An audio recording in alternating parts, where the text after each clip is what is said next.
দেখো কত সুন্দর ফুটবলের মতো তেলের পিঠা বানিয়েছি। আমি এই ফুটবলের মতো পিঠাগুলো কিভাবে বানাইলাম সেটা তোমাদের সাথে শেয়ার করে দিলাম। আর প্রথমে নিয়ে নিলাম 4 কাপ আটা, তারপরে দিয়ে দিলাম পরিমাণ মতো চিনি, তারপরে দিয়ে দিলাম একটু লবণ আর সাথে বেকিং পাউডার।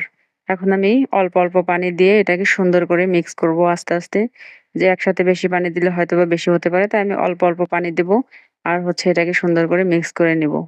এটা আমি প্রথমে চামিচ দিয়ে মিক্স করে নিচ্ছি।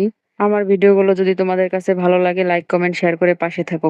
কে কোন জেলা থেকে ভিডিওটা দেখছো কমেন্ট বক্সে কমেন্ট করে যাবে। চামিচ দিয়ে নাড়তে নাড়তে হাত ব্যথা হয়ে গেছে, তাই এখন হাত দিয়ে মিক্স করে নিচ্ছি। কারণ হচ্ছে চামিচ দিয়ে ভালোভাবে মিক্স করা হচ্ছিল না, তাই সুন্দর করে হাত দিয়ে এটাকে আমি ভালো করে মেখে একবারে ফিনিশিং ভালো হতে হবে, না হলে তো পিঠাটা ভালো হবে না।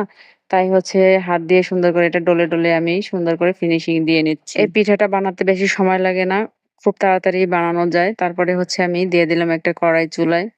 কড়াইতে দিয়ে দিলাম অনেকখানি তেল। অল্প তেলে হবে না যেহেতু, তাই আমি এখন একটু একটু করে পিঠা এর মধ্যে দিয়ে দিচ্ছি চামিচে করে।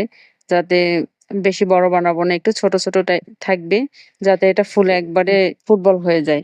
আমার ফুটবল গুলো দেখো তেলের মধ্যে দেওয়ার সাথে সাথে কিন্তু একেবারে ফিফা বিশ্বকাপ হয়ে যাচ্ছে। আসলে কিন্তু দেখতে কত দারুণ, তাই না? এটা কিন্তু দেখতে যেমন লাগতেছে খেতে কিন্তু অসাধারণ লাগবে। তোমরা হচ্ছে চাইলে এভাবে বানিয়ে বাসায় খেতে পারো। খুব সহজে বানানো যায়। এটাতে তো অত ঝামেলাও নাই, আর বেশি কোনো কিছু এড করতে হয় না।